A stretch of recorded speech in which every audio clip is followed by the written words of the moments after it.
geoteknik, quality control, dan drone mapping. Dengan latar belakang yang kuat dan pengalaman yang sangat luar biasa, beliau juga dikenal sebagai sosok profesional yang berkomitmen terhadap keselamatan kerja, efisiensi, dan keberlanjutan lingkungan di sektor pertambangan. Wah, luar biasa sekali bukan teman-teman CV dari pemateri hebat kita kali ini yang membuat kita semakin tak sabar untuk dapat menerima ilmu-ilmu yang luar biasa dari beliau. Namun sebelumnya juga saya ingatkan kepada Pak Diki bahwasannya sesi kita berlangsung selama 120 menit yang terdiri dari penyampaian materi dan juga adanya sesi tanya jawab. Dan sekali lagi diingatkan kepada seluruh peserta yang hadir pada seminar tambang untuk dapat fokus dan menyimak selama materi disampaikan oleh Pak Diki. Untuk itu, kepada Pak Diki, waktu dan layar kami persilahkan. Oke, terima kasih untuk rekan-rekan mahasiswa ITERA Lampung. Wah, luar biasa hari ini sudah banyak ya pesertanya 110. Izinkan ini saya perkenalkan diri. Selamat pagi. Assalamualaikum warahmatullahi wabarakatuh. Salam sejahtera untuk kita semua. Ini saya hari ini sedikit menyampaikan sharing-sharing lah ilmu yang saya punya, sedikit pengalaman yang saya punya untuk adik-adik dan rekan-rekan mahasiswa ITERA.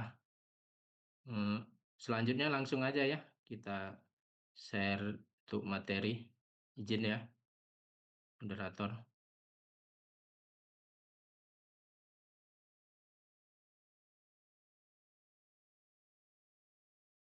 Oke. Untuk pagi ini materi kita di peran real blast engineer ya di pertambangan untuk ITERA Lampung. Ini profil saya, nama saya Diki Yulianto, saya dari Palembang, jabatan terakhir saya supervisor rekan-rekan. Oh ya, untuk tanggal 6 kemarin saya resign di perusahaan CNGR Advanced Material, perusahaan asal China di bidang smelter, pengolahan untuk nikel. Saya kebetulan keterima di grupnya Sinarmas Mining. Mungkin tanggal 1 nanti, 1 Desember saya join ke Kalimantan Selatan. Di sana saya sebagai manajer operasional atau PJO untuk holding batubara. Untuk pengalaman, saya 11 tahun di mining, konstruksi, dan smelter. Sedikit sertifikat saya sudah POM, juru ledak, dan asisten instruktur. Untuk email, rekan-rekan mahasiswa nanti bisa kontak saya di engineerdiki@gmail.com atau di LinkedIn saya, Diki Yulianto. Jadi rekan-rekan kalau memang ada butuh apa ya, info atau apa itu bisa kontak langsung di sini. Oke, lanjut ke materi.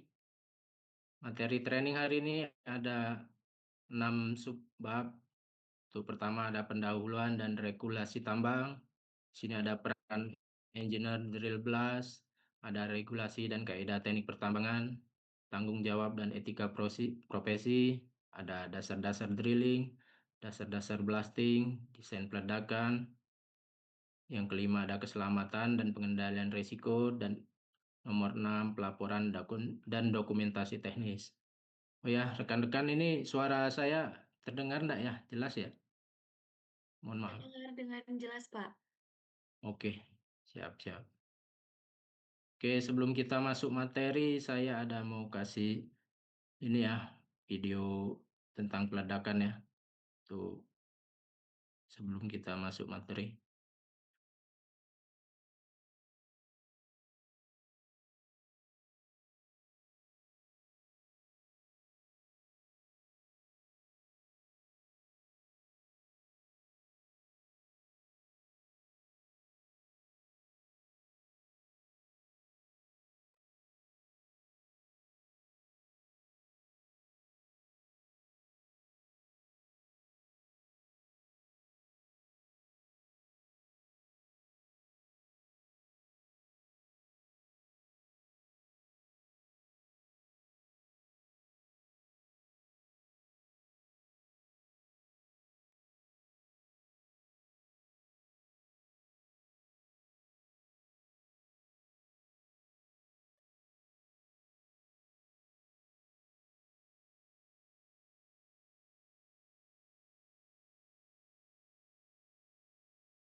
Videonya kelihatan nggak ya? Maaf Bapak, kalau di layar belum muncul videonya. Belum ya? Belum. Oh, bentar ya.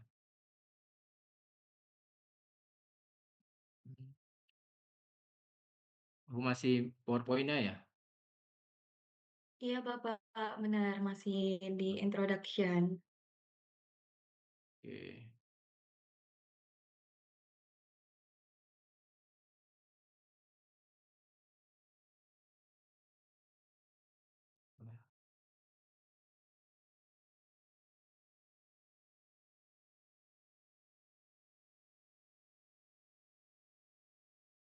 Kalau untuk share videonya, kita stop share dulu atau emang langsung buka aja ya biasanya?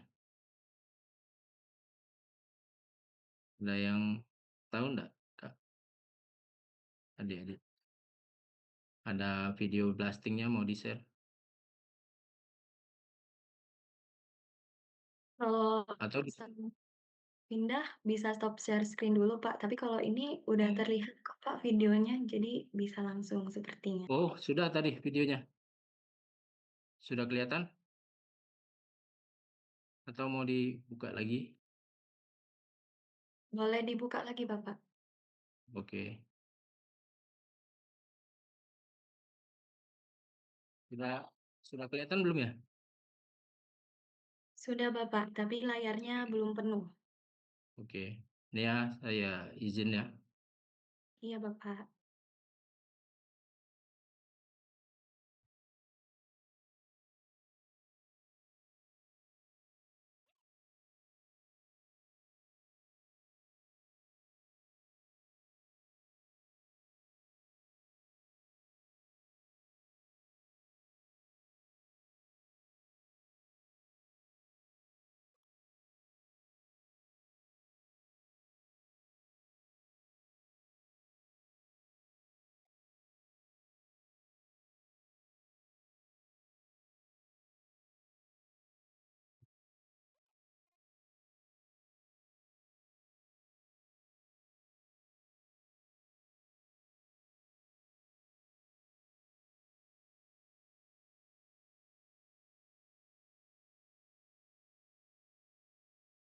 Oke, itu introduksi untuk ini ya, video ya. Kan kita lanjut ke materi. Untuk presentasinya kelihatan ya?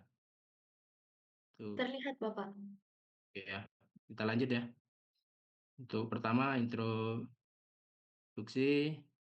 itu tadi video ini ya gambaran untuk drill blast di pertambangan. Engineer drill blast, insinyur pengeboran dan peledakan adalah profesional teknik pertambangan yang bertanggung jawab merencanakan, mengatur, melaksanakan, dan mengevaluasi kegiatan pengeboran, drill, dan peledakan blasting di area tambang. Peran ini kritikal karena ledakan adalah proses yang menentukan fragmentasi itu, ukuran batuan, keselamatan kerja, efisiensi produksi, biaya, dan dampak lingkungan. Nah, ruang lingkup tugas utama drill blast ini sesuai dengan kaidah teknis pertambangan itu merancang pola lubang bor. Ada badan, spasi, hole depth, hole diameter, sesuai tujuan fragmentasi dan karakter batuan. Kemudian menentukan parameter peledakan, ada powder faktor, jenis dan jumlah eksplosif, steaming, subdrill, initiation system, dan sequence delay. Kemudian membuat blast plan lengkap, itu drawing, firing plan, safety zone, dan notifikasi. Lanjut ke menghitung dan memprediksi getaran, air blast, dan fragmentasi, serta melakukan mitigasi, mengurangi fly rock, serta overbreak. Lanjut ke koordinasi lapangan, nanti engineer drill blast harus jadi supervise tim drilling, loader, kru blasting, dan kontraktor bahan peledak. Kemudian lanjut ke pelaksanaan JSA.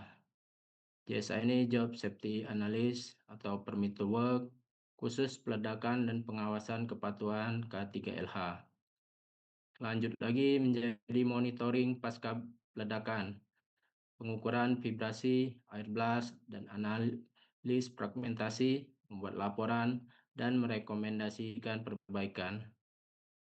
Terakhir, sebagai manajemen stok dan penyimpanan eksplosif sesuai peraturan, keamanan, dokumentasi, manifest, dan laporan teknis ke manajemen, daily, weekly, serta monthly blast.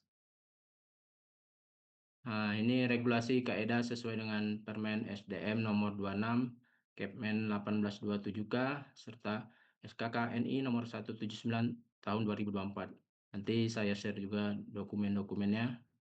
Nomor 1, dokumen rencana teknis, adanya blast design, keterangannya itu membuat pola, wooden, spasi, stemming, subdrill, sama delay sequence. Kedua, rencana pengamanan peledakan, adanya zona aman, sirine, komunikasi, evakuasi, serta prosedur darurat. Yang ketiga, ada formulir pemeriksaan area pasca peledakan.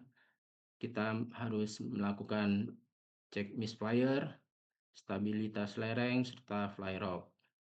Nomor 4 ada lookbook peledakan atau daily blast log. Ini catatan jumlah lubang, bahan peledak yang kita pakai, serta hasil peledakan kita itu sudah sesuai ketentuan belum. Nomor 5 ada evaluasi getaran PPF dan fragmentasi. Data lapangan ini untuk evaluasi teknis kita apabila nanti ada perbaikan. Nomor 6, sertifikat kompetensi personil. Ini untuk engineer drill blast ini biasanya ada KJL. Untuk KJL itu namanya juru ledak ya. Ada yang kelas 2, ada yang kelas 1, pengawas, operator bor, handler bahan peledak. Yang ketujuh, perizinan kepolisian dan dari Kementerian ESDM. Gudang bahan peledak, keterangan di sini, manifest, transport, serta izin untuk peledakan. Nah, lanjut lagi kita ke tanggung jawab dan etika profesi drill blast engineer. Untuk prinsip etika, pertama ada integritas dan kejujuran. Kita dituntut untuk memberi data laporan yang akurat, tidak memanipulasi hasil peledakan, biaya, atau pemakaian bahan peledak. Yang kedua, ada kepatuhan terhadap hukum dan regulasi. Kita wajib mematuhi semua ketentuan undang-undang terkait keselamatan lingkungan serta izin bahan peledak. Yang ketiga, kompetensi profesional. Kita diwajibkan melaksanakan pekerjaan sesuai keahlian kita, tidak melakukan tindakan di luar kemampuan teknis tanpa pengawasan ahli. Keempat, ada tanggung jawab kita terhadap keselamatan dan lingkungan, mengutamakan keselamatan manusia serta kelestarian lingkungan di atas target produksi. Yang kelima, kerahasiaan data perusahaan. Kita wajib menjaga informasi desain, data peledakan, dan hasil evaluasi agar tidak disalahgunakan. Contohnya, kita tidak boleh kalau nanti rekan-rekan mahasiswa bekerja di peledakan, tidak boleh di-share di status WA atau di sosmed pribadi karena ini etika kita sebagai drill blast. Kemudian objektivitas dan keadilan, bersikap adil dalam mengambil keputusan teknis dan evaluasi kerja tim. 7, profesional dan kepemimpinan etis. Kita diwajibkan menjadi teladan dalam disiplin, kerapian dokumentasi, serta kepatuhan terhadap prosedur. 8, penghormatan terhadap rekan dan pihak kita ketiga, menghargai pendapat profesional lain, tidak menjatuhkan rekan kerja atau pihak kontraktor. Kedua, dasar-dasar drilling, kita masuk ke prinsip kerja mesin bor, jenis alat bor, parameter pengeboran, untuk diameter, kedalaman, kecepatan, sudut, badan, dan spasi. Nah, ini prinsip kerja mesin bor ya. Untuk mesin bor ini fungsinya itu membuat lubang bor secara vertikal atau horizontal atau miring ya untuk batuan dengan kedalaman dan akurasi tertentu agar lubang bisa diisi bahan peledak sesuai blast design. Prinsip kerjanya tergantung pada jenis sistem pengeboran. Ada yang menggunakan top hammer, ada yang down to hole, dan terakhir itu biasanya yang ini ya, Yang biasa dipakai ini yang rotary drilling jarang ini kayaknya untuk rotary drilling. Oke, kita lanjut. Rotary drilling ini karena diameter lubangnya besar ya, biasanya untuk yang keadaan tanahnya berlumpur, tapi jarang ya ini. Cuman ada juga sih perusahaan yang pakai. Karena kalau lubang diameter bornya ini besar, itu nanti kita pemborosan di dalam bahan peledak. Nah, kalau ini masih ada untuk biasanya di kuari-kuari bahan galian C yang besar ya, kayak di semen Batu Raja. Biasanya perusahaan semen-semen ini yang pakai. Top hammer ini putaran bit dan pukulan mekanis dari peralatan di permukaan diteruskan melalui drill string ke bit. Kombinasinya putar pukul. Kemudian dia pakai udara ya, ada kompresor biasanya di sini untuk mengeluarkan serpian-serpian batuannya. Nah, kegunaannya ini biasa di lubang diameter kecil, sedang, atau rickroller untuk blast hole. Top hammer ini digunakan untuk pengoboran lubang kecil menengah pada batuan keras hingga sangat keras, terutama di tambang bawah tanah, kuari, dan pekerjaan konstruksi batuan. Metode ini biasa unggul dalam kecepatan penetrasi, akurasi, efisiensi energi untuk kedalaman kurang dari 25 meter. Ini biasanya perusahaan yang ini ya, kalau target produksinya besar. Nah, kalau ini yang biasa rata-rata dipakai di kuari-kuari ya. Kenapa ini yang sering dipakai? Karena dia lebih efisien. Terus juga mobilisasinya gampang karena tidak terlalu berat. Nah, prinsip untuk di DTH ini dia hampir mirip-mirip yang sama top hammer tadi. Cuman dia energi yang ininya lebih besar ya, sama efisien untuk batu keras. Terus dia lebih inilah yang pasti lebih mobilisasinya lebih cepat. Nanti kita ada laporannya kalau pemakaian unit DTH ini lebih bagus. Lanjut ke parameter pengeboran.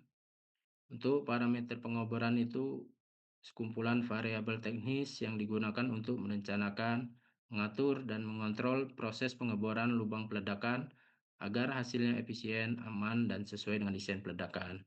Parameter ini mencakup ukuran, jarak, arah, kecepatan, dan kedalaman lubang yang menentukan efektivitas fragmen batuan. Ini ukuran batuan kita di perusahaan ya, atau user. Kalau kita di perusahaan user, nanti ada minta ukuran diameter berapa, itu bisa kita tentuin dengan lubang ledak yang mau kita pakai sama mesin bor yang kita pakai. Kemudian penggunaan bahan peledak, stabilitas jenjang, bench, dan keselamatan operasi tambang. Tujuan pengaturan parameter pengeboran ini memastikan lubang bor sesuai desain peledakan, menjamin energi peledakan tersebar merata di seluruh area batuan untuk menghindari risiko seperti fly rock, verbreak, itu problem sama vibrasi yang berlebih. Kemudian meningkatkan efisiensi konsumsi bahan peledak dan waktu kerja.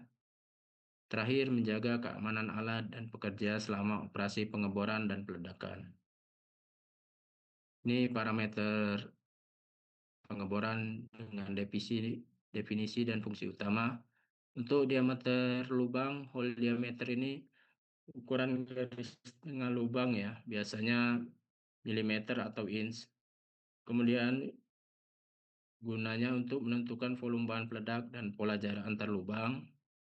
Kemudian ada kedalaman lubang hole, panjang lubang bor dari permukaan ke dasar batuan, menentukan tinggi jenjang yang akan diledakkan, dan kebutuhan subdrilling. Kemudian ada sudut lubang bor, ada kemiringan lubang terhadap bidang horizontal Ini gunanya mengontrol arah energi ledakan dan bentuk hasil peledakan. Ada badan, jarak antar lubang bor dengan bidang bebas atau free phase.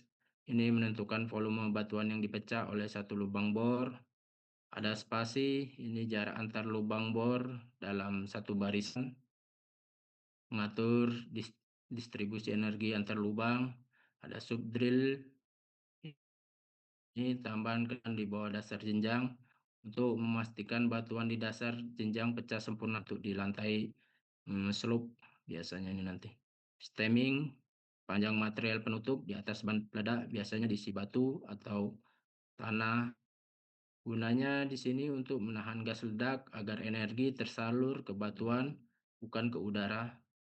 Kemudian kecepatan bor, ada penetrasi, kecepatan mata bor menembus batuan, ini untuk indikator efisiensi kerja alat bor dan kondisi batuan. Nah, untuk rekan-rekan yang ada yang mau ditanya, boleh ini kita sambil materi, sambil bertanya, bolehlah satu dua pertanyaan. Kalau ada teman-teman yang mau bertanya, biar kita ndak ini ya, biar ndak terlalu bosan. Izin bantu,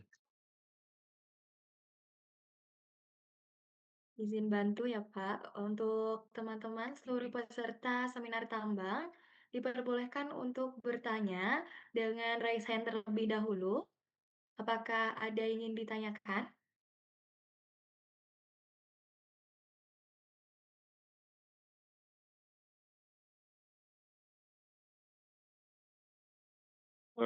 Izin moderator,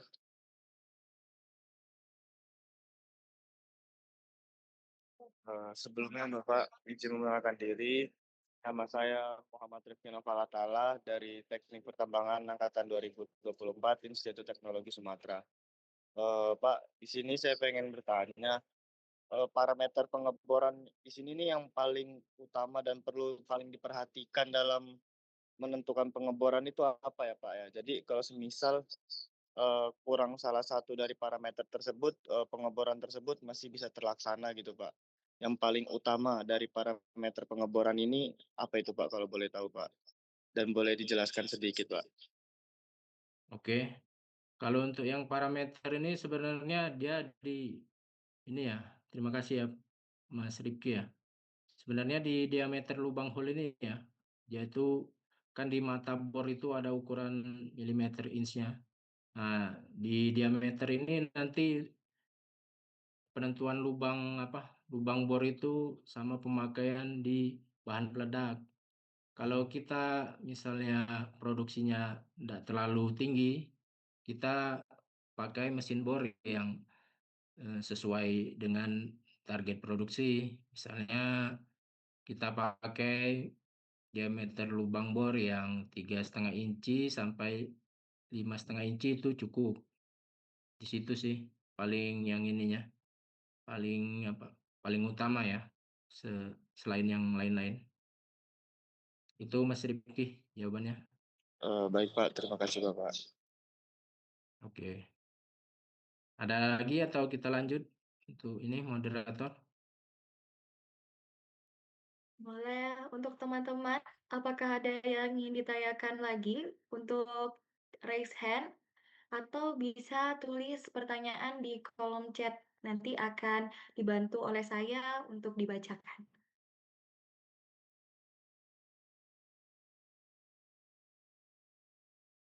Mungkin boleh lanjut dulu, Pak, sembari nanti menunggu ada pertanyaan dari kolom chat. Oke. Untuk ketiga, dasar-dasar blasting ya. Ada jenis bahan peledak, ANFO, emulsion, detonator, ada prinsip reaksi peledakan dan energi, sistem penyalaan, dan urutan ledakan. Kalau ini ya, sebenarnya untuk bahan peledak ini kita tidak bisa terlalu banyak share karena dari Dinas SDM juga membatasi ya, karena kita tidak boleh detail.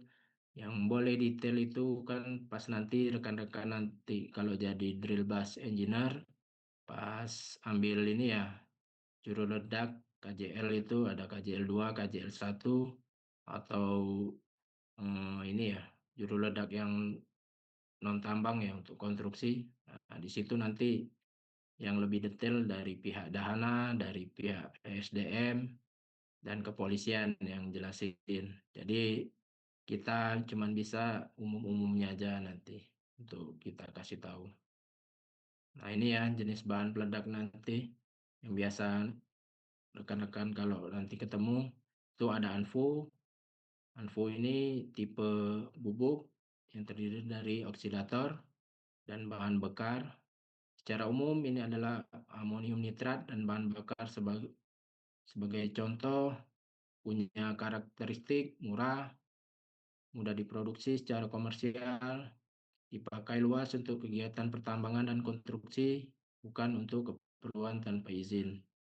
Kemudian ada kelebihan serta kekurangan, biasa efisien untuk muatan besar dan stabil dalam penyimpanan, tetapi membutuhkan sistem penyulut atau pemicu yang tepat dan sensitisasi agar meledak secara andal. Ini maksudnya ANFO ini dia ndak bisa kalau ndak ada kayak dinamit, terus in-hole itu ini ya pemicunya. Kemudian ada ini emulsion. Ini emulsion ini dia kayak apa ya, kayak lumpur bentuk-bentuk lumpur itu kayak gel dia biasanya. Nah, emulsion ini adalah zat peledak berbasis emulsi fase disperse plus fase kontinu yang dibuat untuk menjadi pengganti atau alternatif ANFO. Nah, karakteristiknya bisa distabilkan untuk berbagai aplikasi, umumnya lebih sensitif dan lebih mudah diadaptasi untuk kondisi bawah tanah atau yang lubang bor yang basah.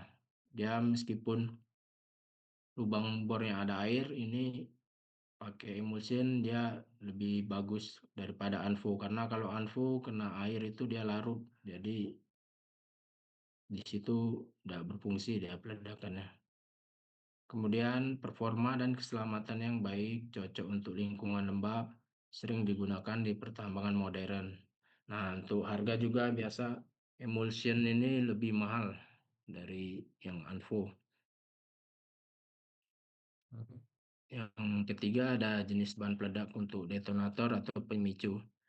Detonator ini merupakan perangkat kecil yang menghasilkan impuls ledakan untuk menginisiasi bahan peledak primer atau sekunder.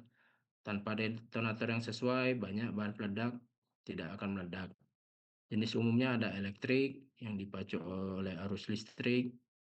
Ini yang blasting cup elektrik.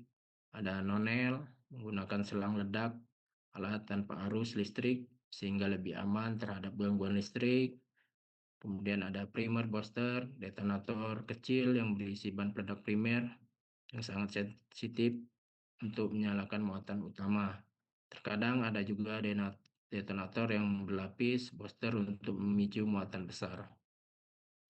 Untuk catatan, detonator mengandung bahan peledak primer yang sangat sensitif, penanganannya jauh lebih beresiko dan diatur ketat. Untuk kebutuhan profesional pertambangan konstruksi, selalu gunakan produk berlisensi, ikuti prosedur keselamatan, dan libatkan personel bersertifikat. Ini sistem penyalaan dan urutan peledakan ya. Ini pertama kan kita nanti di peledakan ada gudang handak, kemudian dikirim, kita loading ke MMT ya untuk ini isian bahan peledak. Kemudian ada loading emulsion juga. Ini bisa pakai ANFO atau emulsion. Kemudian ini kita untuk proses priming untuk penyalaan. Kemudian kita ada QC juga sebelum bahan peledak. Kemudian bahan peledak yang sudah diisi ke truk ini kita isi ke lubang. Kemudian kita tutup pakai stemming ya untuk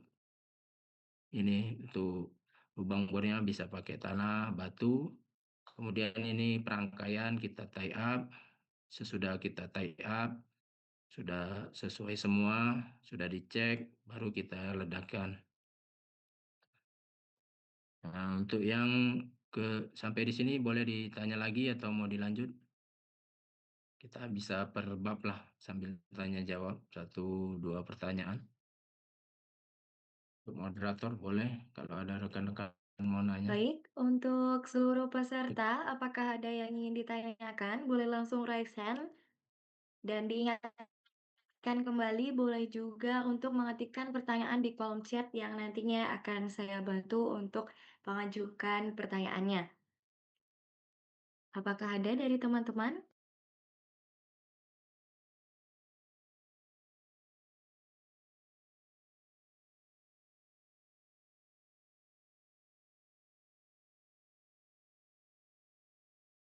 Bisa dilanjut dulu mungkin Pak untuk slide selanjutnya.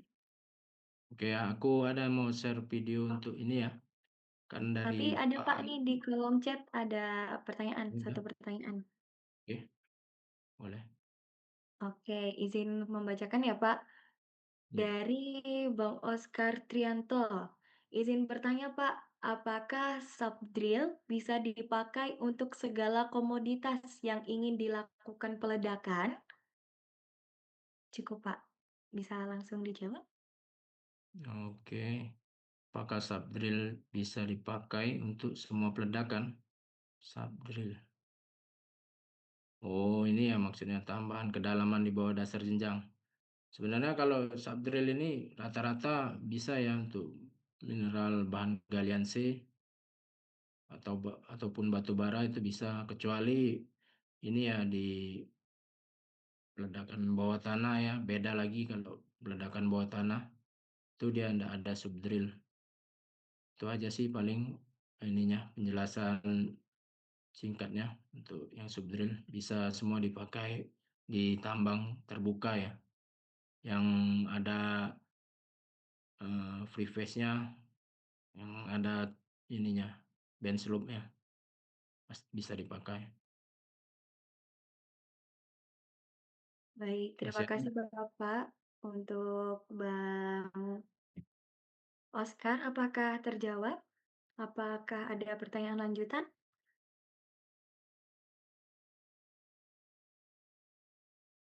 Baik, sepertinya cukup Pak. Terima kasih atas jawabannya, boleh dilanjut. Oke ya, ini ada kemarin Pak Alio minta ada video untuk ini ya, ITERA untuk proses inisiasi, kan banyak yang belum paham nih atau belum kenal langsung kan. Proses perangkaian bahan peledak itu kayak mana ya. Izin ya aku share ya.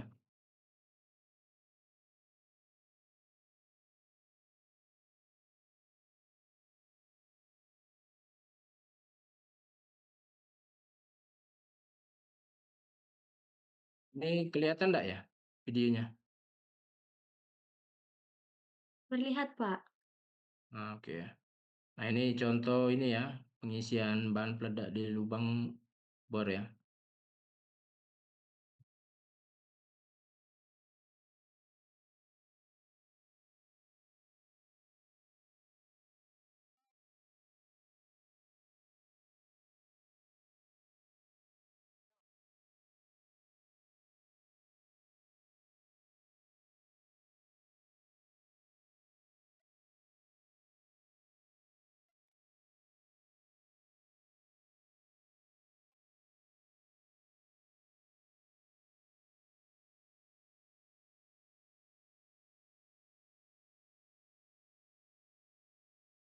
Nah, ini video ini ya untuk pengisian bahan peledak. Ini kan kita misalnya ngebor hari ini, selesaikan sore.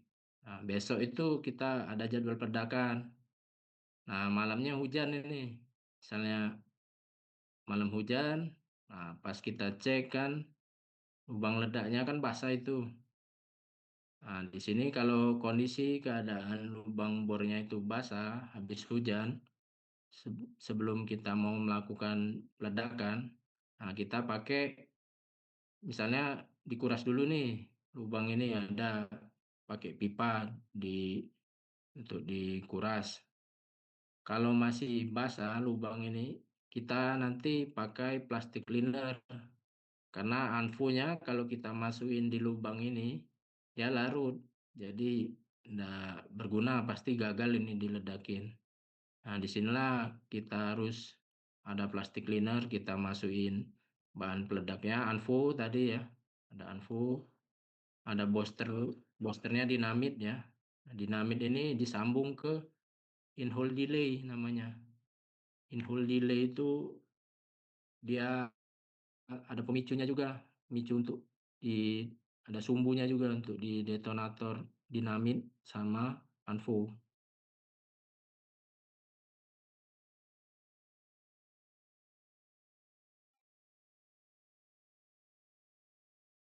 Nah, yang kabel ini namanya in-hole ya. Nah, yang dimasukin itu booster dinamitnya itu. Nah, masukin.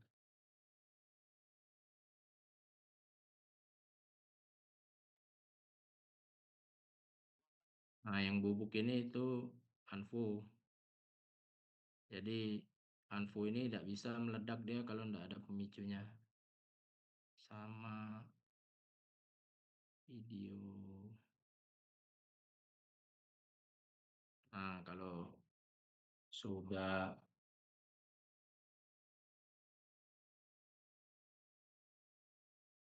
kalau sudah ini ya, kalau sudah diisi semua ini proses perangkaiannya. Nah, ini tie up namanya.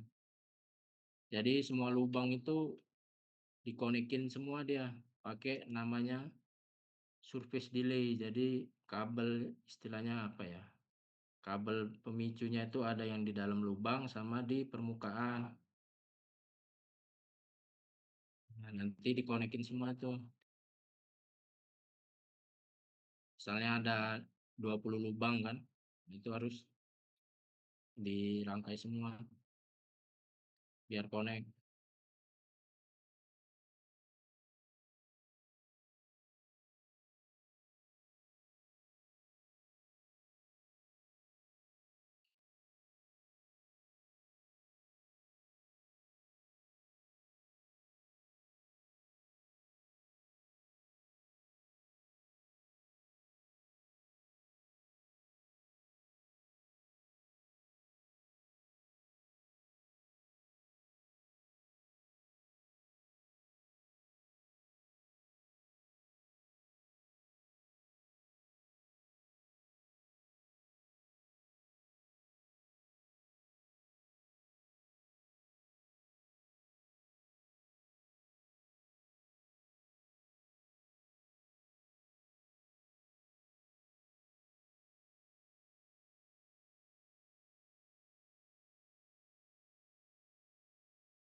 ya.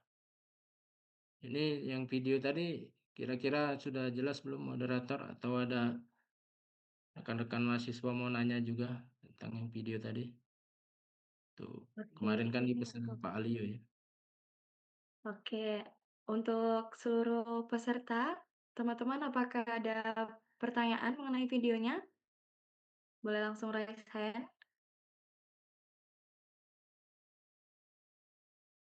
Oke, jika tidak ada, boleh nih Pak, dari aku izin bertanya. Oh iya boleh. Oke, karena tadi kan dilihat juga kan proses pengisian dan juga proses untuk merakit kabel jadi satunya itu kan nggak ada APD yang benar-benar melindungi gitu kan, Pak. Dan tadi juga Bapak kan bilang kalau misalnya bahan itu nggak akan meledak kalau misalnya nggak ada pemicunya. Tapi Mhm. kira-kira ada nggak sih, Pak, suatu case di mana bahan peledak itu tiba-tiba meledak, padahal nggak ada pemicunya gitu? Oh, kalau untuk yang video kan sebelum kita ini ya milih bahan peledak kan kita ada meeting pasti. Meeting sama ini manajemen sama kontraktor. Nah, di Morowali Utara itu kan curah hujannya tinggi, jadi petirnya juga besar-besar ya. Mungkin mirip di Bogor atau Bekasi ya yang curah hujannya tinggi, petir yang banyak itu toh. Nah, di sana jadi kita pakai yang non elektrik. Jadi eh, dia lebih aman ya daripada elektrik. Kalau nonel itu meskipun ada sambaran petir besar atau apa ya pemicu-pemicu lain dia aman, lebih lebih efisien. lebih safe lah. Kecuali yang nonel. Nah, nonel itu memang biasanya sering ada ini ya, yang ini tadi tuh, yang nonel itu biasanya memang kalau kita kurang hati-hati itu memang kadang ada bisa ini inisiasi sendiri. Kalau non elektrik dia aman. Ini juga tipe yang baru ya, yang kita pakai yang punya MNK, dia order di Dahana. Jadi lebih safe lah. Terus juga kita biasanya misalnya korek atau HP itu biasanya juga kita tidak bolehin. Biasanya kru, blasternya, pengawasnya, HP-nya dikumpulin itu biasanya di kendaraan perusahaan. Nah, di situ nanti ada kotaknya dari HSE biasanya itu. Kalau untuk kita video ngerangkai itu boleh, kalau untuk pelajar ini ya untuk materi kita kalau briefing itu tidak apa-apa. Cuman boleh satu. Di situ sih kalau untuk aman ya. Sudah jelas atau belum ya? Baik, cukup menjawab, Pak. Terima kasih, Bapak. Yuk, kita berarti lanjut ya. Boleh, Bapak. Oke. Untuk nomor 4, desain peledakan.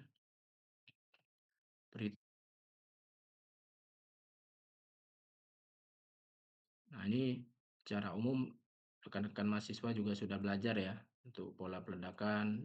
Itu ada yang untuk terbuka dari bawah tanah. Adanya urutan peledakan berarti terdapat jeda waktu ledakan di antara lubang-lubang ledak yang disebut dengan waktu tunda atau delay time.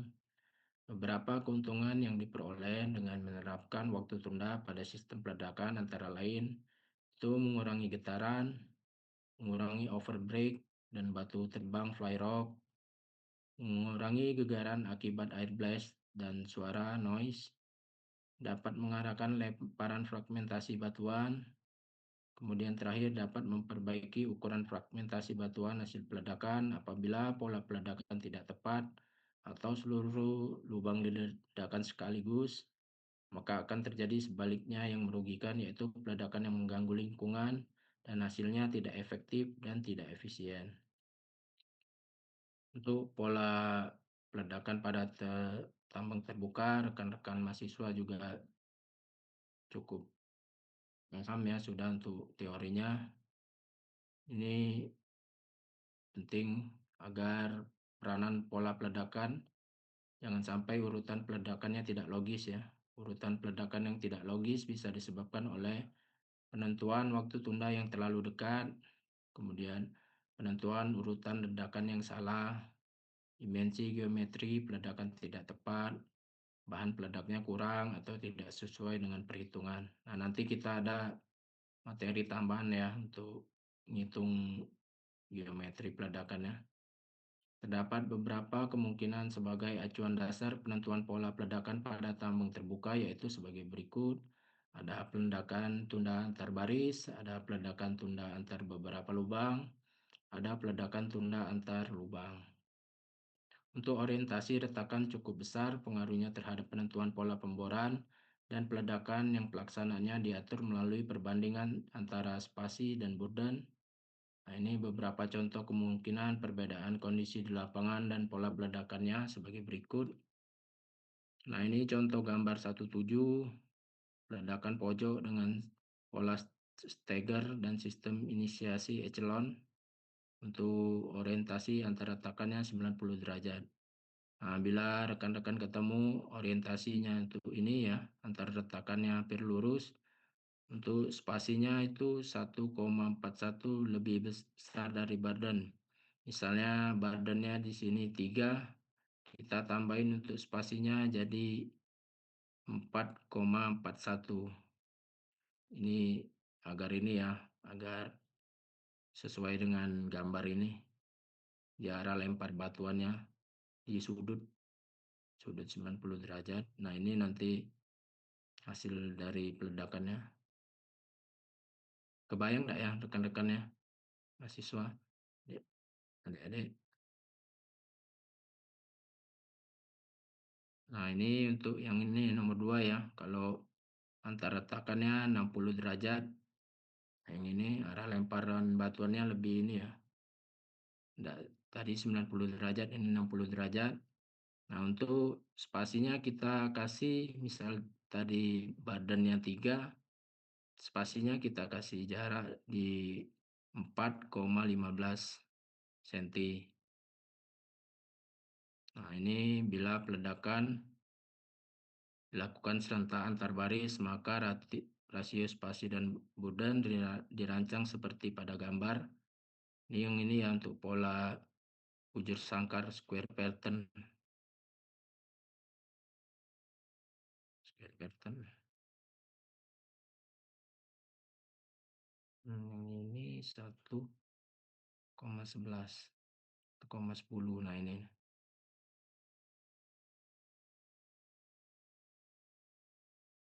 Jadi dia 2 kali ya spasinya dari badan.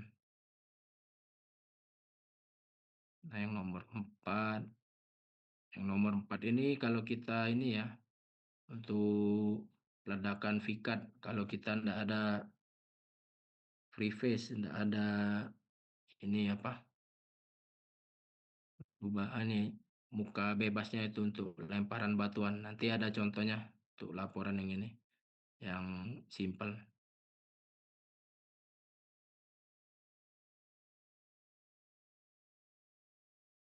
Nah, ini istilah-istilah ya, istilah-istilah di peledakan ya.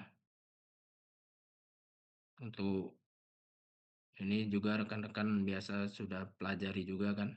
Untuk badan itu yang di sini bidang bebas free face. Nah, yang maksud yang vikat echelon ini, nah yang ini tidak ada bidang bebas ya, belum kebuka istilahnya. Nah, itu pakai yang vikat. Sebenarnya kalau di blasting ini tidak terlalu banyak ininya, polanya yang di tambang terbuka. Kalau tidak pakai yang echelon zigzag ini, dia pakai yang vikat kalau tidak ada bidang bebasnya. Nah, ini badan ya, badan ini jarak yang di bidang bebas. Kemudian spasi ini jarak antar lubang bor, spasi. Ini spasi. Terus band side ini ya, tinggi bench biasanya berapa meter, ada 10, 5 meter sesuai kondisi lapangan. Kemudian kedalaman lubang bor ini hole deep, ini total semuanya. Hole deep itu entah 7 meter, 4 meter atau 5 meter. Nah, subdrill ini ya, yang subdrill yang ditanyain Mas tadi itu untuk kedalaman ekstra di bawah tuh untuk menjamin pemecahan dasar. Nah, nanti di sini kan ada tuhnya untuk lantai. Slope benchnya nanti di sini. Kalau stemming ini ya, yang T ini stemming itu kenapa kita isi tanah batu biar bahan peledaknya itu meledak merata ya, biar enggak lari. Kalau kita enggak kasih stemming tanah atau batu, kalau bahan peledak semua takutnya hasilnya enggak maksimal karena enggak ada penahannya. Nah, ini guna stemming. Kalau untuk pola ini yang ini tadi yang kotak atau stagger tadi segitiga. Yang stagger agak jarang sebenarnya. Zigzag lah kalau sebutannya itu. Kemudian row atau bench length, jumlah baris lubang dan panjang baris. Bench length ini yang ini ya, cak jenjang ini. Priming, lokasi priming, detonator relatif pada kolom muatan, priming pengisian tadi, persiapan pengisian, tie up ini untuk waktu delay. Nanti kita lihat ada contoh ini ya, yang sesuai dengan kerja. Nah, ini perhitungan pola lubang ledak dan geometri peledak. Ini untuk pola yang square.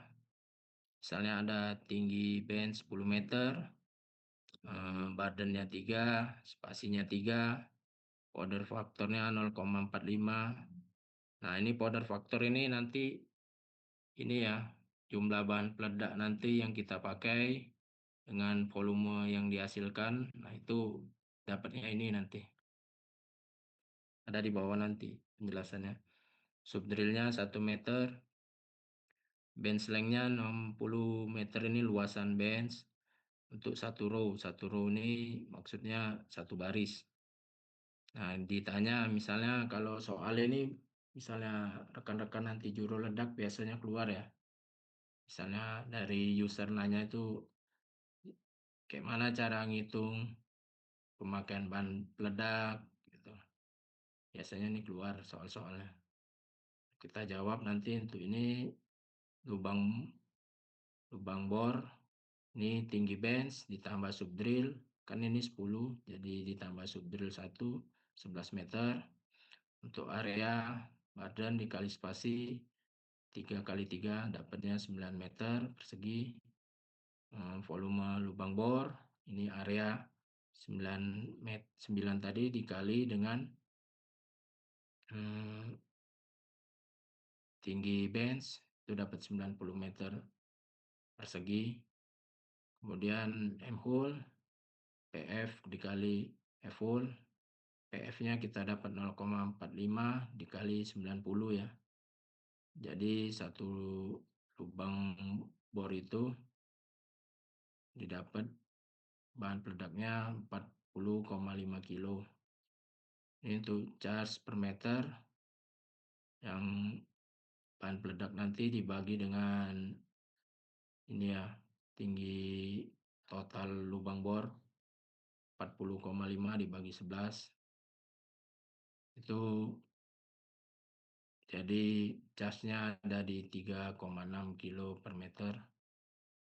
Terus nomor 6 hole per row, ini bench, tinggi bench, ini luas bench, ini dibagi dengan 3, spasinya kan 3, jadi dapat 20 lubang. Nah, untuk lebar 60 meter ternyata bisa diisi dengan 20 lubang. Nah, total bahan peledak yang kita pakai ini jumlahin ya, bahan peledak ini dikali dengan 20 lubang. Totalnya berarti kita pakai 810 kg, hampir 1 ton untuk 20 lubang bor di bench 60 meter untuk satu row. Nah, kalau nanti ada soal ini ya, tes kerja nanti, ini sih biasa dipakai. Enggak yang terlalu apa ya, yang kayak yang konya itu kan yang lebih detail.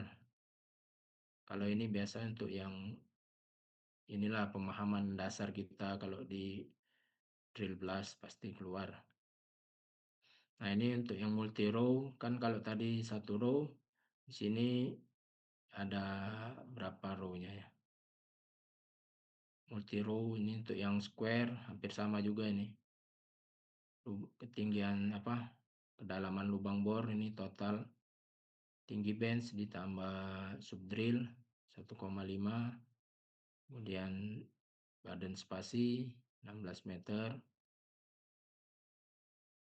kemudian volume juga, volume lubang ini area 16 meter tadi dikali dengan 15 tinggi bench, jadi ini volume batuan ya, 240 meter persegi ini. 240 ini ya volume, ini hitung volume batuan. Terus ini powder faktornya dikali ini jumlah batuannya, ini kita pakai 96 kg. Ini hole per row, tinggi bench, luas bench 120 dibagi badan 4, jadi dapat 30 lubang. Untuk luas 120 meter dapat 30 lubang. Kemudian jumlah lubang ini kita kali, misalnya kan ada row itu ada 3 baris. Nah, ini untuk yang multi row jadi 90 lubang totalnya. Nah, ini total pemakaian bahan peledak. Nah, ini soal yang untuk lubang basah. Kalau yang lubang basah bedanya sama yang lubang kering itu ada penambahan pasti di ini ya, bahan peledak. Nah, di sini nanti kelihatan ini misalnya kalau lubangnya kering yang tadi yang soal pertama itu 810 kilo, karena ada lubang yang basah kita harus nambah ekstra. Jadi 40,5 kilo untuk lubang basah. Di sini hampir sama juga sebenarnya contoh-contoh soalnya. Nah, ini untuk perhitungan powder factor tadi ya. Jumlah bahan peledak yang kita pakai, kita bagi dengan volume kubik kasih yang hasil batuannya itu dapat ini 0,60 kilogram per meter persegi. Nah, misalnya untuk yang contoh terakhir ini PF-nya kebesaran ya. Misalnya PF-nya kebesaran, nanti rekan-rekan mau uji coba hitung lagi bisa ini. Bisa enggak kira-kira dikecilin lagi dari 0,60 ini biasanya ditanya kalau rekan-rekan kerja di kontraktor drill blast misalnya user minta bisa enggak PF-nya dikecilin. Nah, nanti ini ya pakai rumus ini. Nanti volume total ini badan spasi tinggian bench dihitung misalnya berapa ini seluruh lubangnya ini volumenya didapat, kemudian hasil ledakannya volumenya berapa, terus dibagi nanti. Nah, dari yang di sini kan kelihatan ini, ternyata bisa nih PF-nya dikecilin. Jadi 0,32 ya, dari 0,60 menjadi 0,32. Nah, ini biasanya misalnya kalau peledakan 1 sampai 3 itu misalnya PF-nya dirasa gede, biasanya evaluasinya di sini nanti rekan-rekan PF-nya dikecilin. Jadi untuk biar enggak boros bahan peledaknya. Nah, untuk selanjutnya boleh nih rekan-rekan mau nanya lagi enggak? Biar enggak bosen sambil satu bab atau mau lanjut lagi? Gimana nih teman-teman? Apakah ya ada yang udah ada pertanyaan nih? Apalagi kan soal perhitungan nih, perhitungan-perhitungan gitu kan biasanya bikin pusing ya Pak ya. Jadi buat Ya. teman-teman, kira-kira ada yang ingin bertanya, boleh langsung raise hand atau ketikkan pertanyaan di kolom chat. Oke, baik. Untuk Bang Geraldo, dipersilahkan. Izin Pak, perkenalkan nama saya Geraldo Putra Pratama dari Teknik Pertambangan Angkatan 2022. Mungkin saya izin bertanya di perangkaian peledakan ya Pak ya. Dalam Oh ya, boleh. yang saya tahu ya Pak ya, dalam perangkaian peledakan itu kan saya sih mau nanya tata cara kita tuh awalnya dalam rangka itu seperti apa sih Pak? Kayak yang saya tahu kan saya nyebutnya ada sayap sama kontrol kalau di pola peledakan Oh ya, eselon ya. Nah, benar. Kalau di tempat saya KP kemarin Pak, dia tuh mulai si rangkaian peledakannya mulai dari sayap paling ujung. Jadi ibaratkan gini lah Pak, IP-nya tuh di arah barat, Mm-mm. dimulai di yang rangka itu arah timur, di ujung paling timur si sayap. Nah, tapi kawan saya ada yang bilang di tempat KP yang berbeda juga, dia itu malah mulainya nggak apa ya, bukan seperti yang saya pelajari di tempat KP saya. Nah, untuk rangkaiannya seperti apa ya Pak ya? Dimulainya seperti itu yang benar Nah Pak. ini Terima kasih Pak. oke, ini aku kasih contoh ya, yang apa tempat kerja kami ya. Taruh tuh. Nah, ini.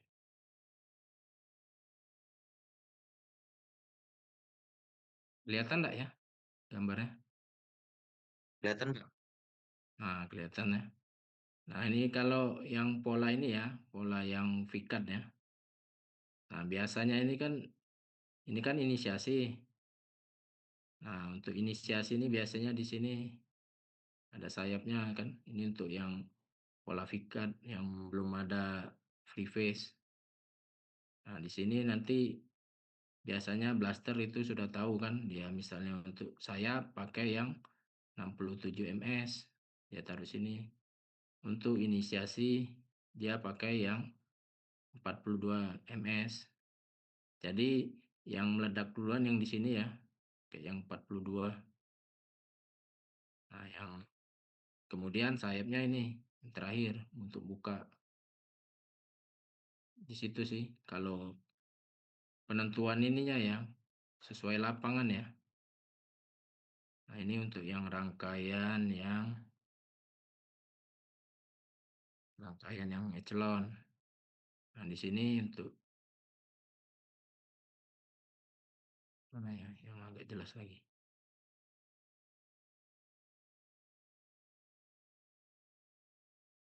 Nah, ini yang dua lokasi ini, ada 2 LD2, 2 IP. Misalnya di sini lubang bornya berapa kan. Ini untuk yang multi row ya, 2 lokasi, kayak 2 IP. Nah, di sini nanti untuk sayapnya kan dia pakai yang 6 meter, surface delay-nya untuk 67 ms. Nah, untuk inisiasi yang di tengah dia pakai yang 42 ms. Jadi yang lebih cepat pakai survei untuk surface delay-nya ini ya, yang sayap. Yang inisiasi sorry. Yang sayap dia nggak lebih lama. Sama ada ini juga ya. Kalau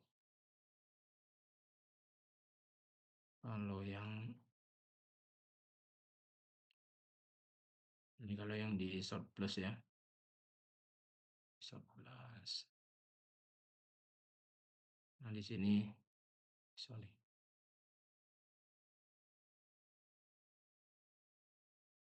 Nah, ini ya. Kalau yang contoh di short plus kelihatan enggak ya? Kelihatan, Pak? Terlihat. Lihat ya. Ini kalau untuk yang contoh short plus.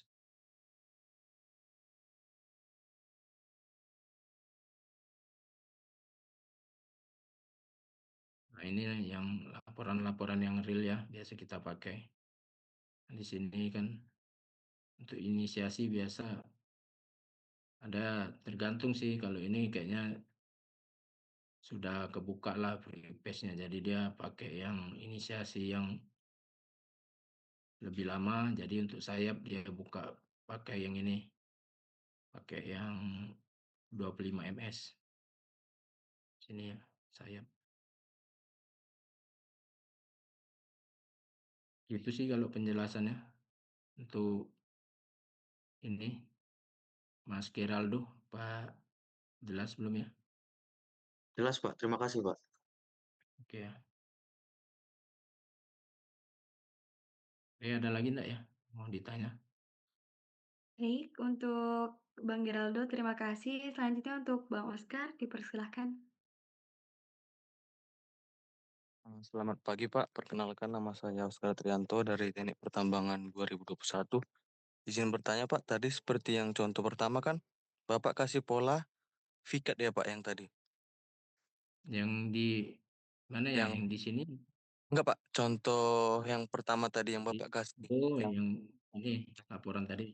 Iya betul Pak, yang Laporan report tadi, yang pertama Pak. pertama. Oke. Nah, saya mau bertanya Pak, kira-kira dari bentuknya kira-kira perbedaan box cut sama vikat itu seperti apa ya Pak? Karena terkadang agak rancu sedikit Pak dari bentuk box cut sama vikat ini. Nah, ini ya aku kasih contoh yang yang enak di ini, di apa? Nah, ini nih kalau sesuai yang gambar ya. Nah, ini yang box cut atau V-cut. Mana yang V-cut ya?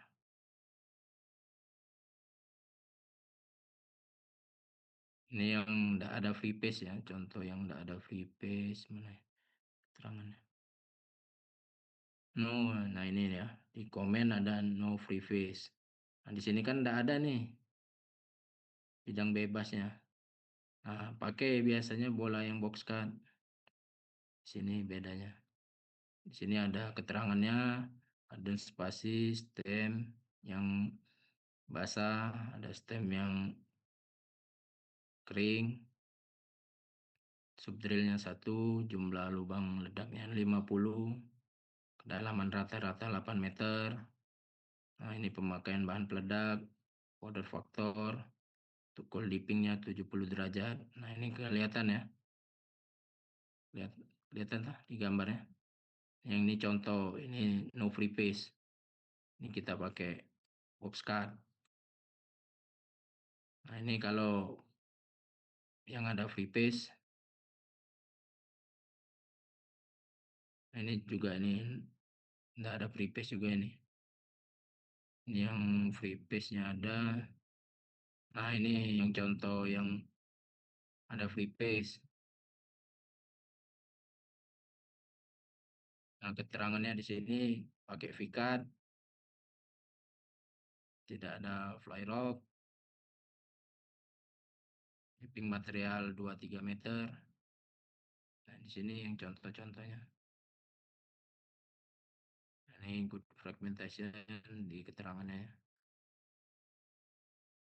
Intinya kalau nanti rekan-rekan kerja misalnya, Pak, ini kita enggak ada bidang bebasnya, mau pakai yang mana? Nah, itu biasanya blaster dari kontraktor, biasanya kita meeting, pasti dia sarani pakai vikat, Pak.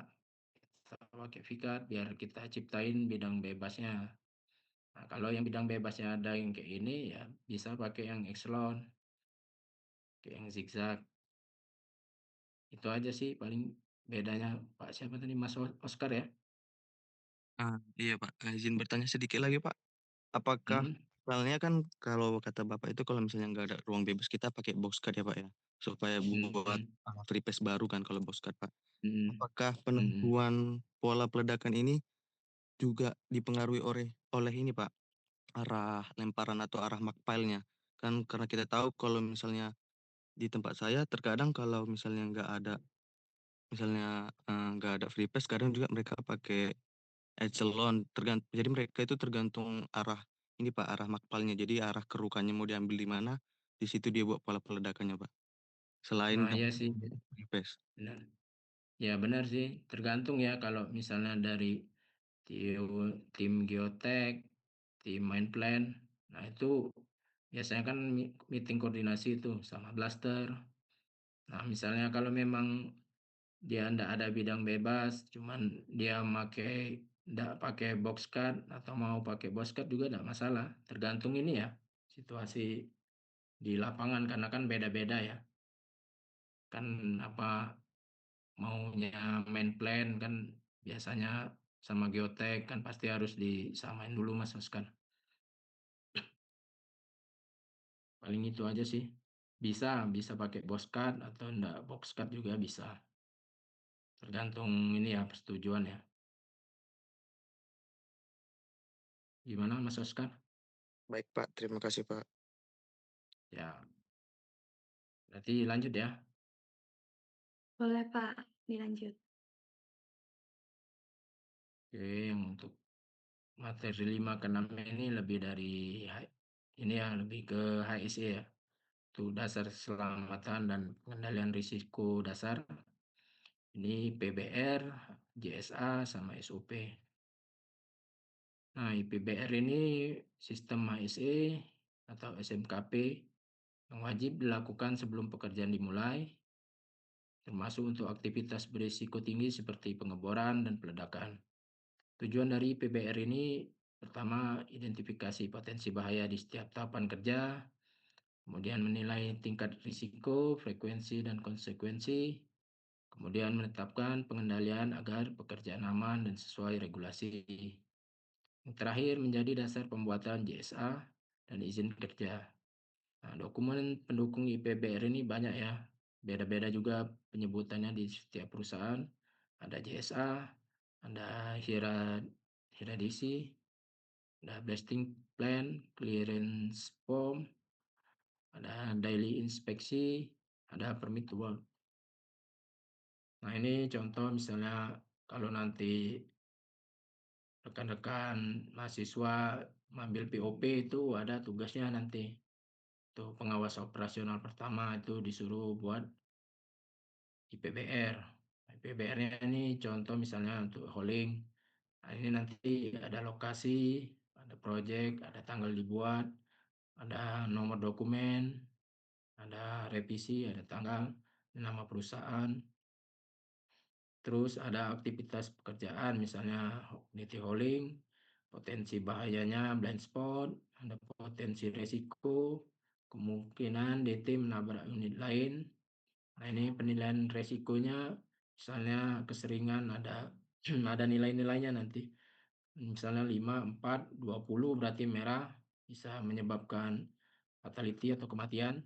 Ini pengendalian resikonya, eliminasi, substitusi, rekayasa engineering, misalnya pakai sensor jarak, alarm, administrasi, pasang rambu-rambu, JSA, izin kerja, kemudian APD, tanggung jawabnya siapa di sini di PJO, kemudian regulasinya ditulis juga Kepmen 1827.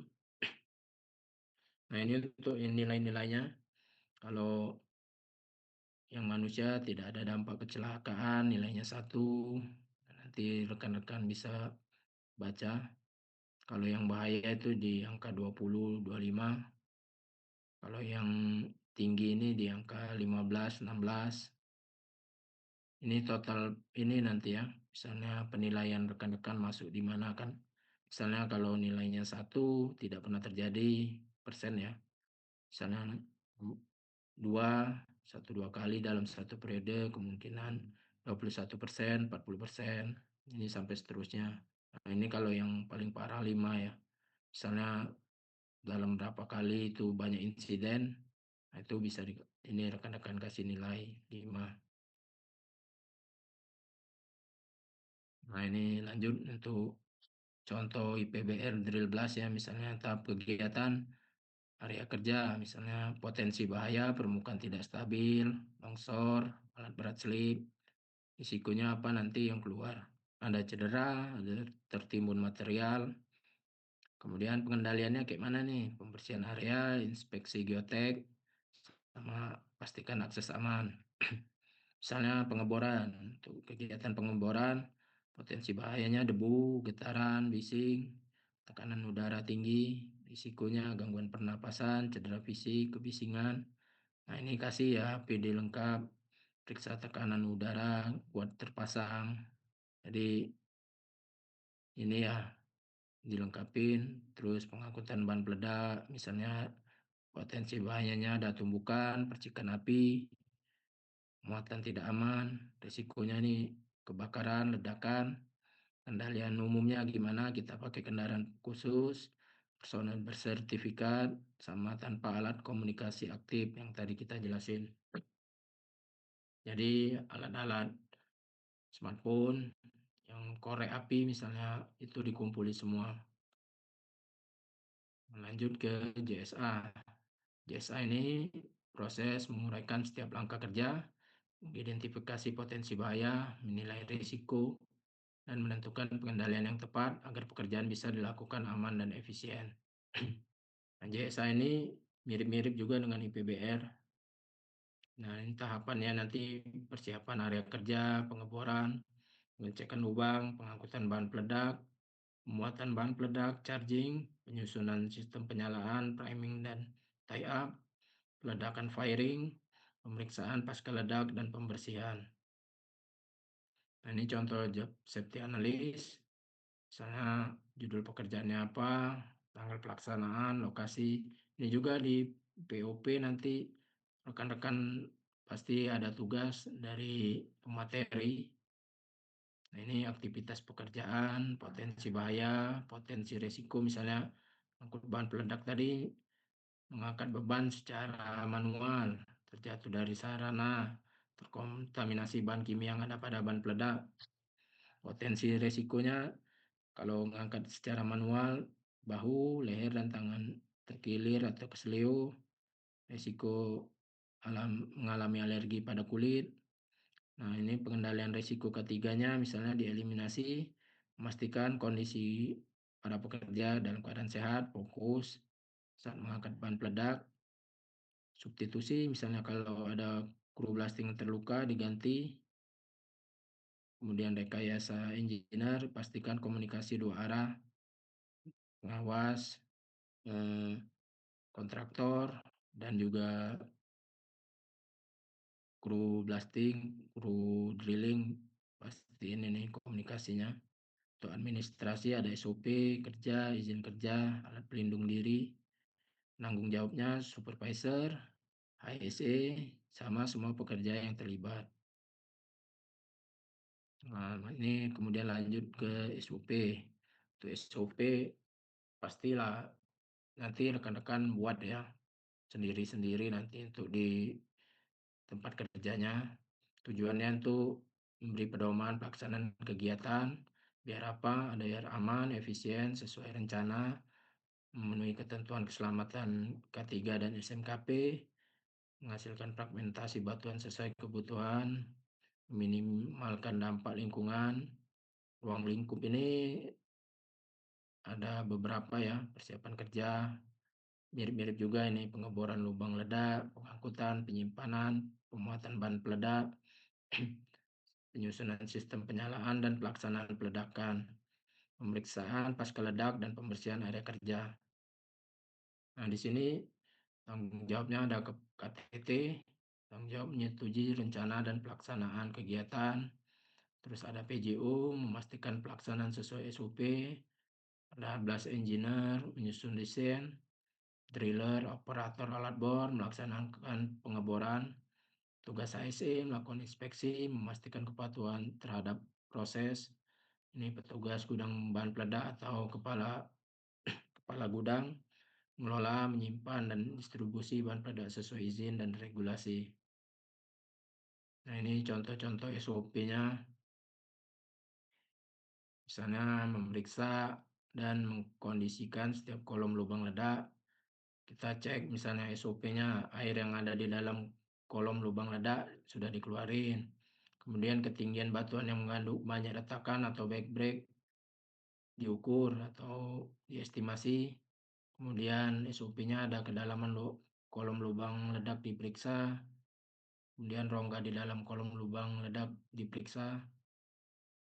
Nah, ini untuk yang SOP misalnya pengisian kolom lubang ledak. Ada primer dan booster dimasukkan ke dalam setiap kolom lubang ledak. Bahan peledak ANFO, emulsi, water gel yang menggunakan kendaraan pembuat bahan peledak atau MMU dengan jumlah sesuai perhitungan dituang ke setiap lubang ledak.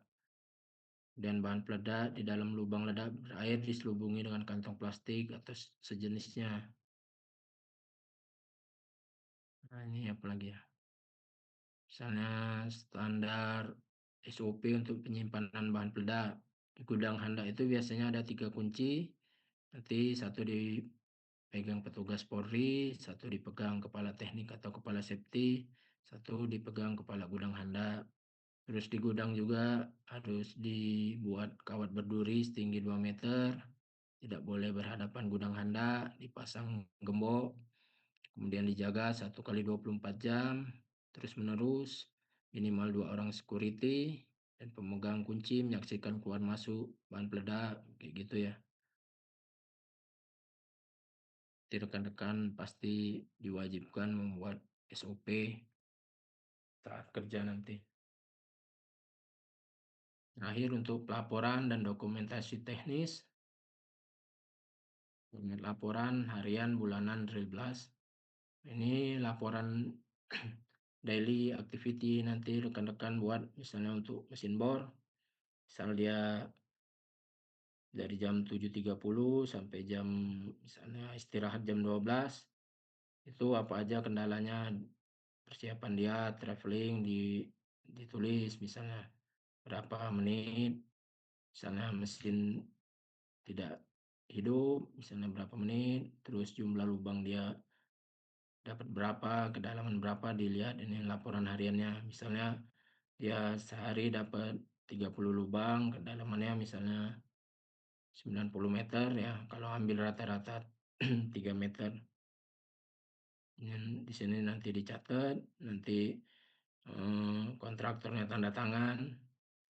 Ini kita pengawas tanda tangan biasanya untuk invoice ya nanti.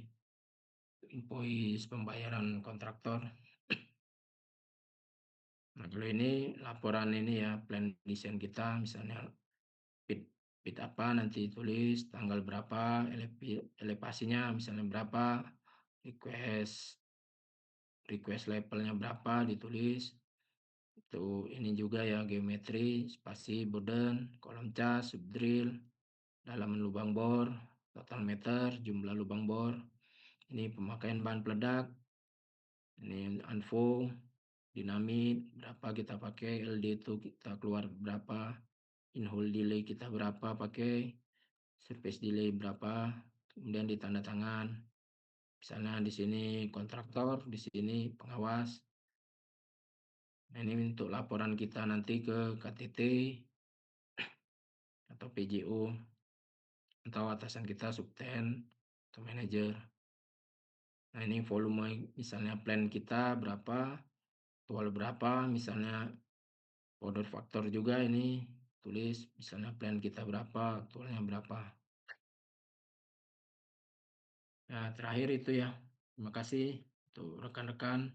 Kalau ada pertanyaan lagi boleh kita bahas bareng-bareng di sini. Pertanyaannya juga boleh ya kalau untuk misalnya rekan-rekan mahasiswa yang sudah wisuda nih mau cari kerja atau apa boleh tanya-tanya. Nggak mesti di drill blast juga. Nggak terbatas juga. Oke, dari moderator. Oke, baik. Terima kasih Bapak atas materi yang sangat luar biasa. Dan pastinya setelah kita mendengarkan materi mengenai drill and blast, banyak nih pertanyaan-pertanyaan yang muncul dari benak rekan-rekan sekalian. Untuk itu kita memasuki sesi diskusi tanya jawab. Kepada yang ingin bertanya, dipersilahkan. Dan ini sudah terlihat kepada Bang Oscar, dipersilahkan. Terima kasih kepada sedikit terhadap materinya, Pak. Kebetulan Bapak bilang tadi untuk yang baru wisuda atau mau wisuda untuk cari pekerjaan, Pak. Nah, Ya. kebetulan saya mau bertanya, Pak, kira-kira tantangan pertama yang Bapak hadapi pas ketika lulus itu, setelah itu lalu diterima sebagai drill and blast engineer itu kira-kira apa ya, Pak? Karena kita tahu kan kalau mahasiswa ini masih biasanya kalau deskripsi atau pelajaran masih ngitung seperti biasa geometri atau apapun itu, tapi kalau di drill and blast itu kan, Pak, konteksnya secara pekerjaan. Kira-kira tantangan yang baru ketika Bapak masuk itu apa ya, Pak, Bapak hadapi ketika menjadi drill and blast engineer? Oh, ini maksudnya dari awal aku kerja atau emang khusus di drill blast saja ya? Kan Kalau di drill and blast lah, Pak. Kan biasanya kalau di hmm, materi kuliah kan kita cuman bahas geometri, ternyata kalau di kerjaan itu ada yang lebih dari situ gitu, Pak. Kira-kira oh iya. Kalau tantangan di awal-awal itu ya, misalnya kan di suatu perusahaan nanti misalnya masuk Oscar, ada dari manajemen, kita ada kegiatan drill blast. Ini siapa ya biasa bisa yang handle atau mau ngambil project ini? Nah, Mas Oscar nanti boleh minta ajuin, Pak ini saya minat Pak.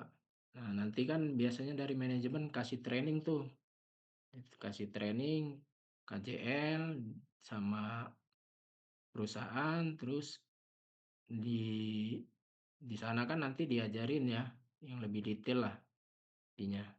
Atau di sini nih aku kasih juga nih contoh satu nih, contoh untuk apa ya?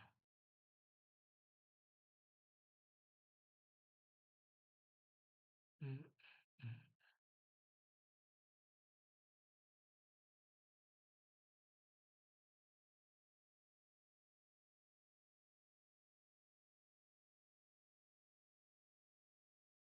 Nah, di sini. Nah, ini ada hitungannya nanti untuk Mas Oscar. Misalnya kita ada ini dulu ya. Kalau sebelum kita kerja itu ada simulasi. Nah, simulasi di sini nanti kita isi nih, misalnya volumenya berapa, jumlah kerja. Nah, di sini nanti disesuaikan Excel-nya itu kita tahu misalnya kontrol energinya sudah oke, terus tipnya rasionya medium.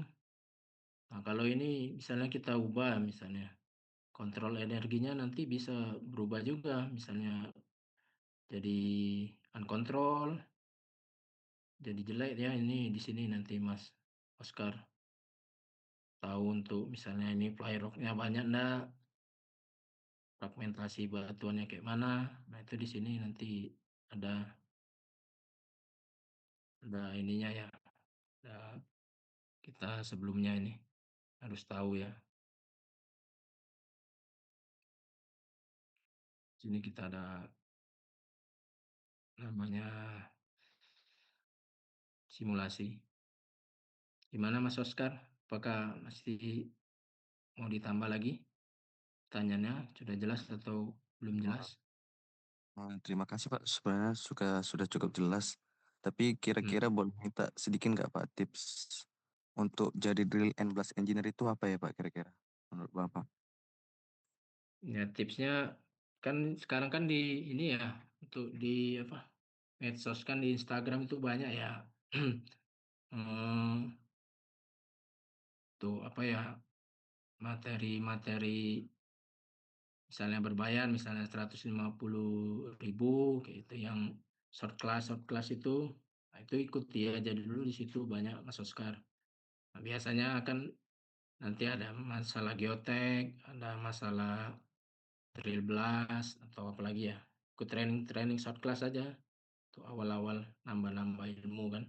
Karena kan dari kuliah kan biasanya terlalu banyak teori juga kan.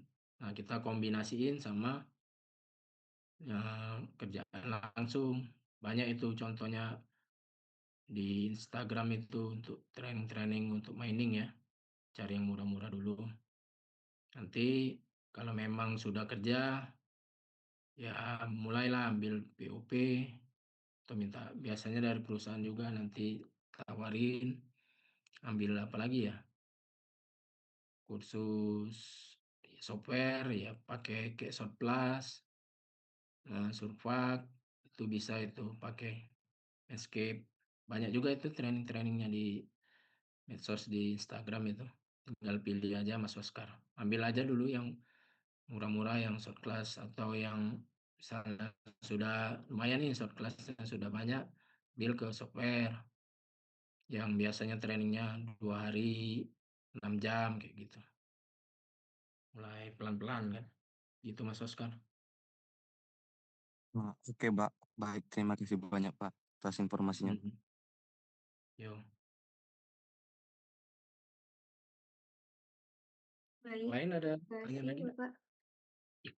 Untuk selanjutnya, teman-teman, apakah ada yang ingin bertanya? Bebas ya. Nggak mesti di drill blast juga.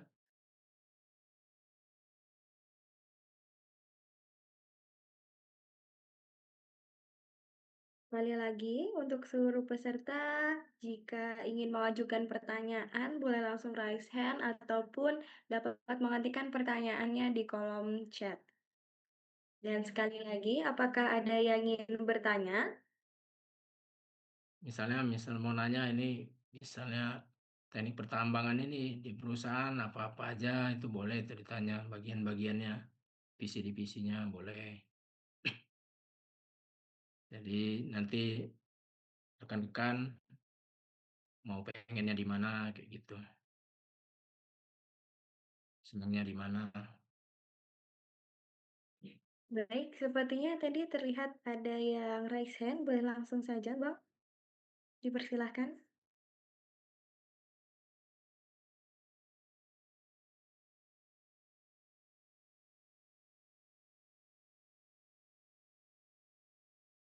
Baik, kepada Bang Rodo, dipersilahkan. Baik, apakah suara saya terdengar? Terdengar, Bang.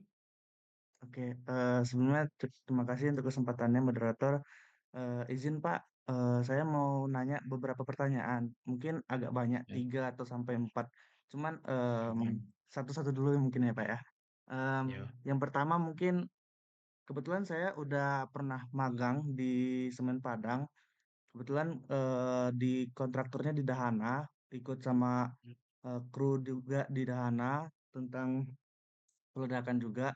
Nah, cuman yang saya masih bingung sampai sekarang ini tentang IP Pak, tentang inisiasi poin. Nah, saya pernah nanya juga sama orang Dahana, penentuan IP ini dari mana sih gitu.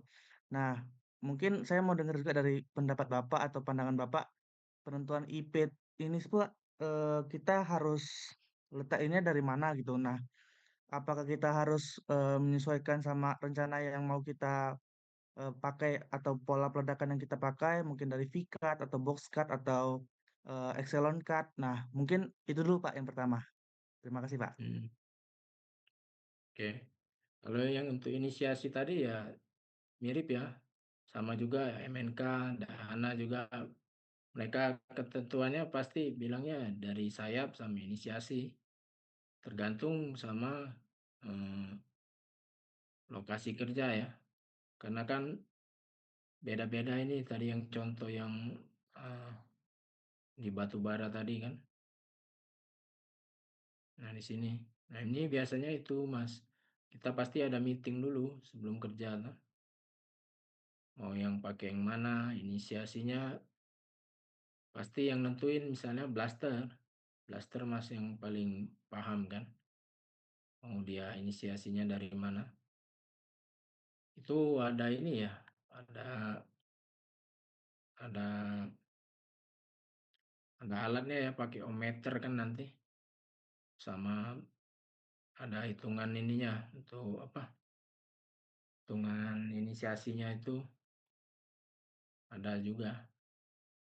Cuman ini juga agak susah juga jelasinnya ya untuk yang inisiasi itu.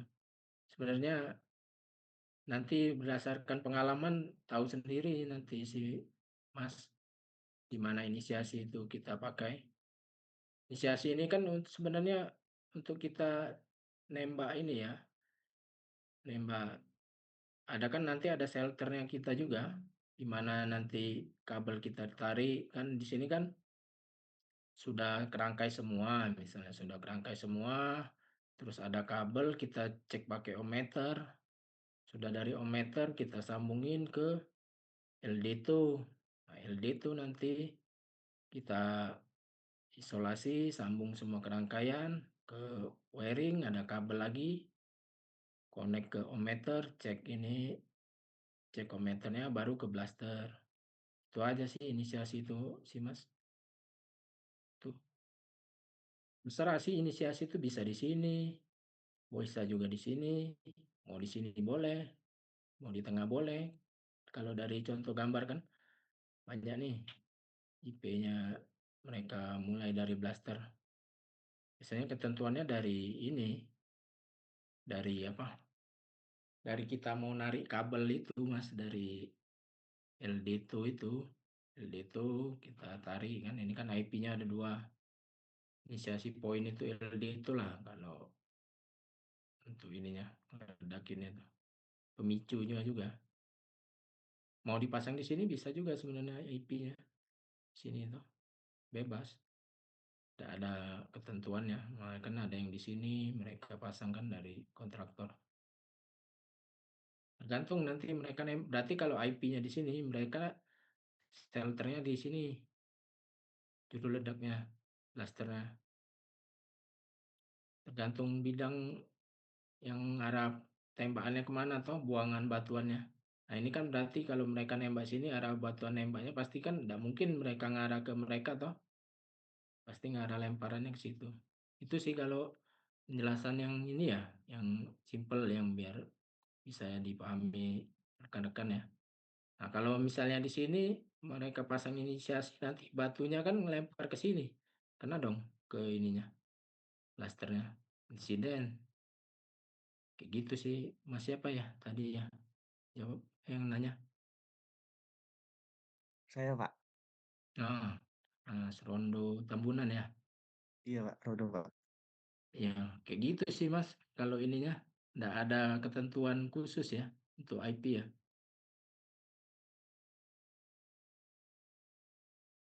Inisiasi poin. Sudah jelas belum ya kira-kira Mas?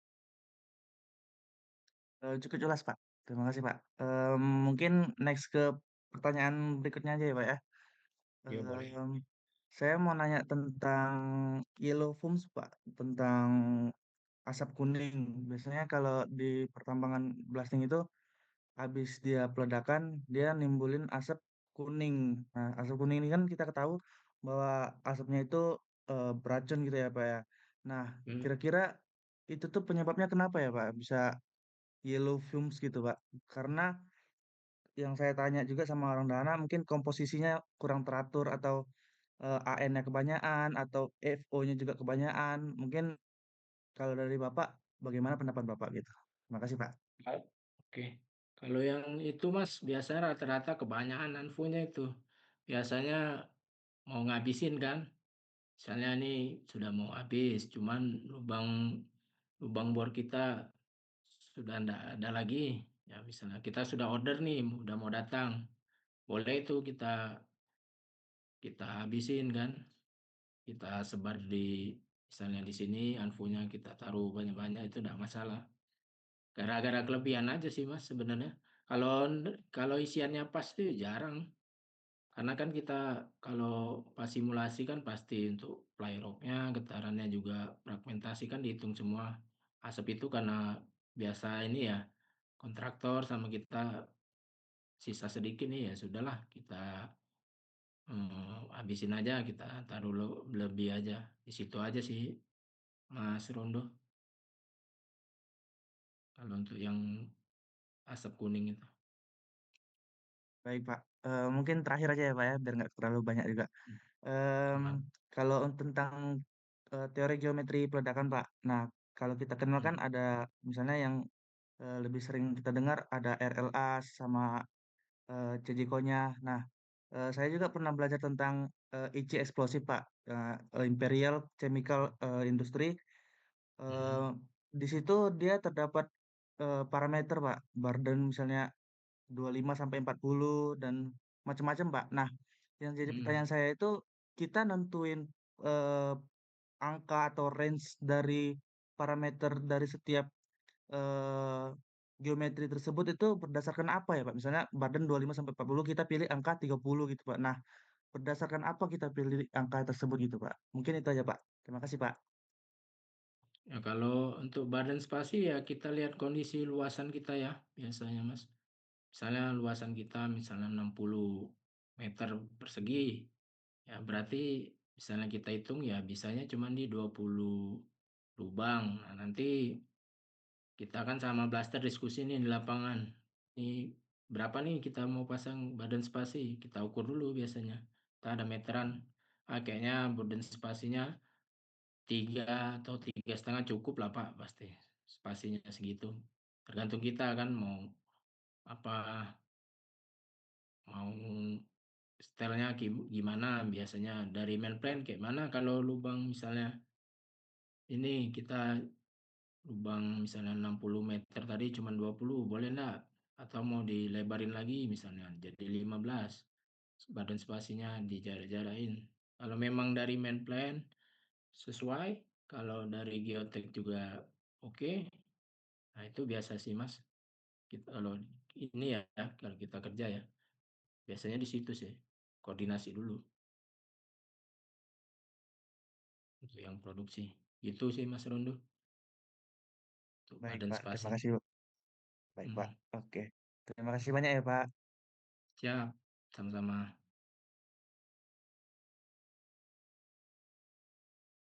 Ada lagi? Baik, terima kasih Bang Rodo dan juga Pak Diki atas jawabannya. Ini di kolom chat sudah banyak sekali nih Pak pertanyaan-pertanyaan. Mungkin mulai dari yang pertama ya Pak, dari Kak Vivi Azahra. Untuk pertanyaannya, saat ini perkembangan tambang semakin digital. Izin bertanya, apakah sudah ada potensi integrasi sensor tekanan atau sistem otomatis di DHT untuk mendeteksi getaran agar dapat menyesuaikan kecepatan secara real time? Dan apakah ada inovasi yang dapat mengurangi kebisingannya? Oh, kalau ini untuk inovasi, misalnya dari Dahana, itu pasti biasa mereka bawa ya untuk sensor. Kalau misalnya pit tambangnya itu dekat ya dengan pit perusahaan lain kan itu takutnya ganggu ya. Jadi eh, misalnya dari benchloop mereka jadi retak atau gimana kan. Nah, itu pasti biasanya simulasi ada nanti alat-alatnya itu dari bukan kita biasanya dan biasanya yang kontraktor profesional mereka ini pasti uji coba misalnya kita coba 10 lubang karena nanti 10 lubang itu misalnya dengan hasil getarannya keluar nanti ditambah ini dengan jumlah maksimal kira-kira kita misalnya 100 lubang itu berapa getarannya ada ketentuannya nanti di baku mutunya SNI itu ada nanti dikirim juga filenya. Nah di situ sih sudah ini ya kalau untuk drill blast Orica Mining juga pasti ada kan dia kontraktor besar juga blasting kan. Untuk perusahaan-perusahaan besar biasanya ada sih. Itu.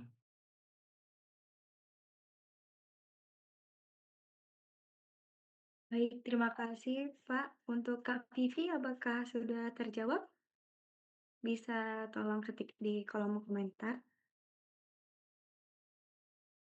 Ini boleh harusnya nanya yang ini ya. Untuk yang kerjaan dan mesti di drill blast. Misalnya apa tips ininya trik bisa ini kerja gimana gitu. Boleh. Bebas lah nanya tentang ini kerjaan yang tambang tapi enggak mesti drill blast juga enggak apa-apa. Baik, Bapak, sebelum kita lanjut ke pertanyaan yang selanjutnya, diinformasikan kepada seluruh peserta untuk dapat mengisi absensi yang telah disertakan di kolom chat. Untuk batasnya ditutup sampai 10.15, 10:15. Dan perlu diketahui absensi ini diisi untuk mendapatkan sertifikat. Jadi diharapkan untuk seluruh teman-teman dapat segera mengisi absensi yang telah diberikan. Dan untuk selanjutnya, kita akan masuk ke pertanyaan selanjutnya, Pak.